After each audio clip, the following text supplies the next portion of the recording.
వాళ్ళకి ఏంటంటే దానికి అడిక్ట్ అయ్యి దానికి సెల్ ఫోన్తోనే ప్రపంచం అనుకుంటారు. ఆ సెల్ ఫోన్లో కూడా సందర్భం వచ్చింది కాబట్టి చెప్తున్నా. ఆ సెల్ ఫోన్లో ఇలా చాలా రకాల యాప్స్, మెయిల్స్ ఏదేదో వస్తుంటాయి. పిల్లలకు తెలియకుండా ఏదో ఒకటి క్లిక్ చేస్తారు. క్లిక్ చేయడం వల్ల దాంట్లో మనకున్న సైబర్ క్రైమ్ వలలో పడి మన దగ్గర ఉన్న డబ్బులు అన్నీ పోతున్నాయి. చాలా మందికి రోడ్ల పైన అవేర్నెస్ ప్రోగ్రాంలు కల్పిస్తుంటాము.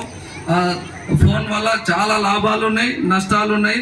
పిల్లలకి సెల్ ఫోన్ దూరంగా పెట్టాలని చెప్పి కోరుకుంటున్నా. ప్రతి ఒక్క విద్యార్థులు ఇప్పటి నుంచే ఒక చిన్న లక్ష్యం పెట్టుకోవాలా.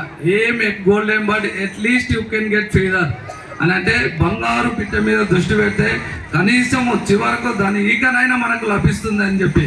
కాబట్టి మీరు చిన్నప్పటి నుంచే ఒక లక్ష్యము, ఒక ఐఏఎస్, ఒక ఐపీఎస్, ఒక డాక్టరు, ఒక ఇంజనీర్ కావాలని ఒక లక్ష్యం ఏర్పాటు చేసుకోవాలి.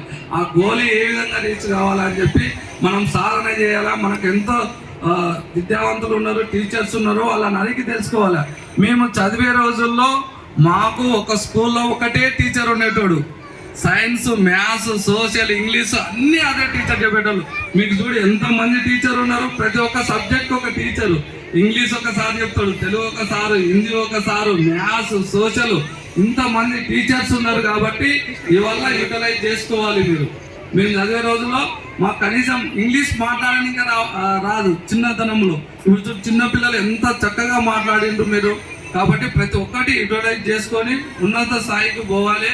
ఇప్పుడు సార్ చెప్పినట్టు సెల్ ఫోనే ప్రపంచం కాకుండా స్పోర్ట్స్ వైపు, స్పోర్ట్స్ గేమ్స్ ఉన్నాయి కదా, కబడ్డీ ఉంటుంది, ఖోఖో ఉంటుంది, క్రికెట్ ఉంటుంది. మీకు నచ్చిన ఆటలో కూడా నైపుణ్యం ఉంది. స్పోర్ట్స్ రంగంలో కూడా రాణించాలి.